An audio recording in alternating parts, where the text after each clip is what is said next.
আসসালামু আলাইকুম। মাইকেলসনের ব্যতিচার মাপক যন্ত্রের যে কোনো একটি দর্পণকে 0.233 মিলিমিটার স্থানান্তরিত করলে দূরবীক্ষণ যন্ত্রের রেখন তারে 792 সংখ্যক ঝালর অতিক্রম করে। আলোকের তরঙ্গদৈর্ঘ্য কত? দেখো, এই কোশ্চেনটা অনেকবার পরীক্ষায় আসছে। সো মাই ডিয়ার স্টুডেন্টস, এই কোশ্চেন করার জন্য প্রথমে তোমাকে রিয়েলাইজ করতে হবে, তোমাকে বলছে আলোকের তরঙ্গদৈর্ঘ্য, তাও আবার মাইকেলসনের ব্যতিচারের ক্ষেত্রে। মাইকেলসন ব্যতিচার বা ইন্টারোমিটারের ক্ষেত্রে আলোকের তরঙ্গদৈর্ঘ্য বের করার সূত্র হচ্ছে ল্যামডা ইকুয়াল টু 2x/n, যেখানে এক্স হচ্ছে দর্পণকে কতটুকু স্থানান্তরিত করছে সেটা, মানে 0.233 মিলিমিটার, আর এন হচ্ছে কতগুলো ঝালর বা ফ্রিঞ্জ তৈরি হয়, সেটা হচ্ছে 792টি। ব্যাস, এতটাই সিম্পল। ঠিক আছে, সো চলো আমরা এখানে প্রথমে কি কি দেওয়া আছে সেটা দেখি। যে দর্পণের সরণ, এখানে দর্পণের সরণ এক্স দেওয়া আছে, সেটা হচ্ছে 0.233 মিলিমিটার। মিলিমিটারকে আমি মিটারে নিব, সো এটা হয়ে যাবে ইন্টু 10⁻³ মিটার। ওকে, এবার আমরা এন এর মান দেখতে পাচ্ছি। দেখো, ঝালর সংখ্যা এন এর মান, ঝালর সংখ্যা এন ইকুয়াল টু হচ্ছে 792। এবার দেখো মাই ডিয়ার স্টুডেন্টস, আমরা জানি তরঙ্গ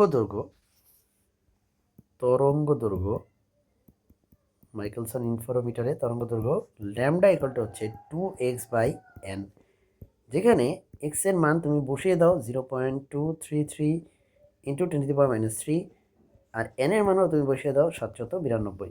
একটা ক্যালকুলেটর চাপো, এটা অ্যান্সারটা বের করো।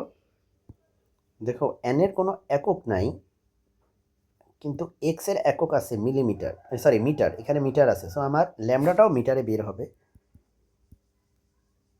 আমি ক্যালকুলেটর চেপে কি পেলাম জানো? 5.88 ইন্টু 10⁻⁷ পাইছি, এত মিটার।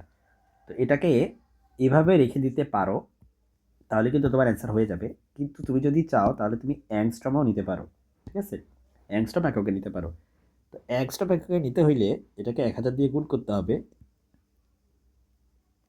5.88কে 8 × 10⁻⁷ দেখো, আমরা একটা কাজ করি, এটা 10⁻³ দিয়ে এখানে গুণ করি, আর এই দিকে তাহলে 10⁻³ দিয়ে গুণ করতে হবে। ব্যাপারটা বুঝছো কি? আমি একটু বুঝিয়ে বলি। দেখো, আমি 10⁻³ দিয়ে গুণ করছি, 10⁻³ দিয়েও গুণ করছি, কেন? যাতে এটাকে ক্যান্সেল করে ফেলে। সো নতুন কিছু আসলে আর লিখি নেই বলতে পারো।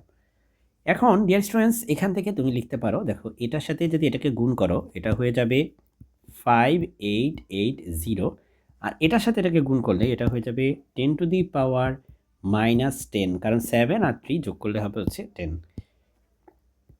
আর আমরা একটা জিনিস জানি যে এই জিনিসটা না দেখে বোঝা যাচ্ছে না, এটা যে আমি গুণ চিহ্ন দিছি। সো আমরা একটা কাজ করি, জাস্ট একটা ডট দিয়ে রাখি। ডট দেওয়া মানে গুণ বোঝায় এখানে।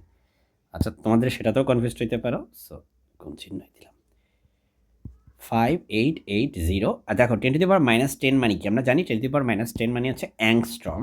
সো জাস্ট অ্যাংস্ট্রম লেখো, ব্যাস। এই পর্যন্ত লেখাটা খুব একটা জরুরি কিছু না, তুমি চাইলে